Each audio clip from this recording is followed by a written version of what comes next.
Mayong gabi kaninyo Davao. Mga higala ani kita karon sa usa ka resort diri sa Davao din gitawag ni Davao Jones nga nakaliguanan kini sa mga tawo ug naa diri nagatapok ang mga ahente sa G-Cloud nga sa Globe Telecom Company.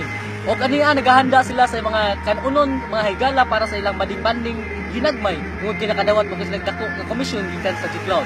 Ug ato ipakita ang ilang mga handa mga higala ug mao kini o atong videohan tagay na video ug mo ni ang ilang ginatawag nga kinilaw mga higala ug kinilaw ay ning kinilaw nagikan ni sa salita na sinuglaw tungod kay wala siya sinugba mo nang kinilaw na lang ang ginapangalan ani ug naata diri ang ikaduhang putahin na naghanda mo kini ang pansit kanton tungod kay dili man siya kanton mo na siya ang gipangalanan niya pansit na lang nga nay carrots ug ang kanindot mga higala na ata ginagitawag nga lopred to sabi niya pa pandisal nga pinikas muna siya ang loaf-bread, pandisal nga pinikas mga higala. Okay. Og naapatay diri dakang pundok sa mga loaf-bread mga higala. Og ani akin mga higala, ang gikan pa sa bukid og gidala kini sa unggoy atong piksuran ng unggoy nga dala ani. Gikan man gidala sa mga higala gidala sa unggoy gikan pa sa bukid ang gitawag og saging. Saging usa ang tinawagan pa ni sa mga tao bukid mao kini ang kardaba nga saging. Og mga higala na kita daghan kayo mga sulod na sa ice cream diri. Nga din nato nakita nga puno kay siya sulod. Og mo na yung gitawag na rice ice cream.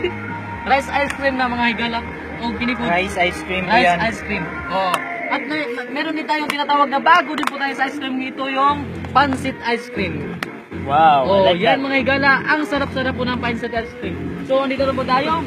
Dito po si James. Ito ang tagaluto natin. Ito yung cook natin. Salamat so, po. ito po yung kasama ni Boy Logro. Doon sa ito yung kasama ni Boy Logro mga higala. Ito yung luto niya. Oh, 'di ba simple lang. Ito yung tinatawag na bangos na tilapia. Wow. Kasi nung naluto na siya para na siyang tilapia pero bangos talaga siya. Okay. Oh, 'yun mga higala. Oh, tingnan mo yung itong mukha na to mga higala.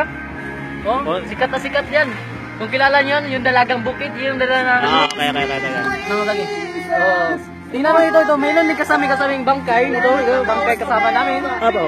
Oh, yung kumakantang bangkay, oh. Oh, yan ang nagpapadala ng ng gana sa mga tao na pupunta dito sa resort. Ito yung kumakanta na parang si Bon Jovi.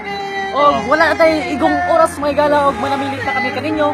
Og salamat sa pagpaminaw kini ang Davao Death Squad, DDS Party List. Mao kanila kumpleta karon ako si Julia Legarbes nang himilit usab kaninyo diri sa dakbayan ng Ulas. Daghang salamat ug wala tay oras. Bye-bye.